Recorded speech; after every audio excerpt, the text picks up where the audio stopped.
Guru lagi yang jadi korbannya. Kali ini kabarnya tunjangan guru bakal dihilangkan. Sudah lihat berita yang ini? Ini atau yang ini?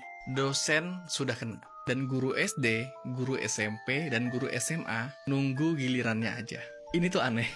Coba bayangkan, ada koki disuruh masak hidangan istimewa, tapi pisaunya diambil, kompornya diambil, wajannya diambil, dengan alasan efisiensi anggaran. Tapi tetap dituntut untuk masak makanan yang istimewa. Menurut kalian aneh nggak? Tapi ya, kalau kita lihat ke belakang, ini tuh nggak aneh sebenarnya. Karena kalau di negara ini itu normal, di negara lain baru aneh. Analogi ini tuh cocok untuk tenaga pendidik kita, yang mana kabarnya muncul kebijakan penghapusan tunjangan kinerja bagi dosen berstatus ASN.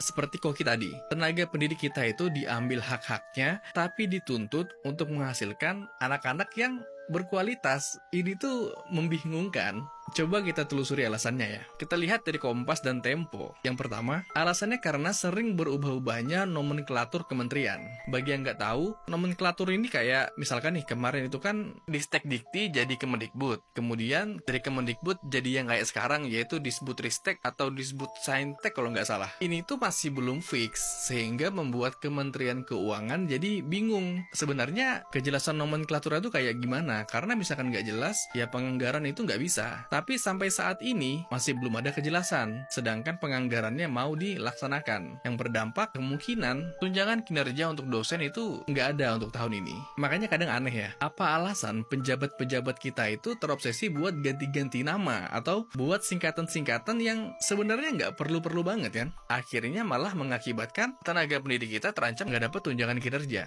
dan ini bahaya. Kemudian yang kedua, dualisme sistem anggaran yang berisiko duplikasi pada pemberian tukin. Ini tuh artinya sumber pemberian tukin nggak cuma dari satu sumber, tapi dari beberapa sumber. Padahal ini ya kan tinggal didiskusikan aja ya. Kalau cuma gara-gara ini jadi nggak dapat tukin kan aneh ya. Yang ketiga, nah ini yang lucu. Katanya, tukin ini tuh membebani yang namanya APBN. Nah, ini tuh aneh. Padahal presiden kita kemarin bilangnya negara kita itu negara kaya. Dan juga dia sampai membuat kabinet yang gendut. Padahal kalau kita lihat ya, yang membebani APBN tuh ya malah kabinet gendut ini. Bukannya tukin yang jelas peruntukannya. Kenapa kok kesannya kayak pilih kasih gitu nah? Atau ini cuman sebagai bentuk balas budi koalisi kemarin? Ya, kita nggak tahu. Tapi yang jelas, kalau kalian hitung ya, efek dari kehilangan tukin ini bisa memotong pendapatan mereka dari 50 sampai 70%. Itu tuh nggak sedikit. Karena tenaga pendidik kita itu penghasilannya cukup hanya untuk kebutuhan dasar aja. Seharusnya kan yang dipotong itu ya pejabat-pejabat kita yang memang punya penghasilan yang tinggi. Karena apa? Ya harta mereka sudah banyak. Kemudian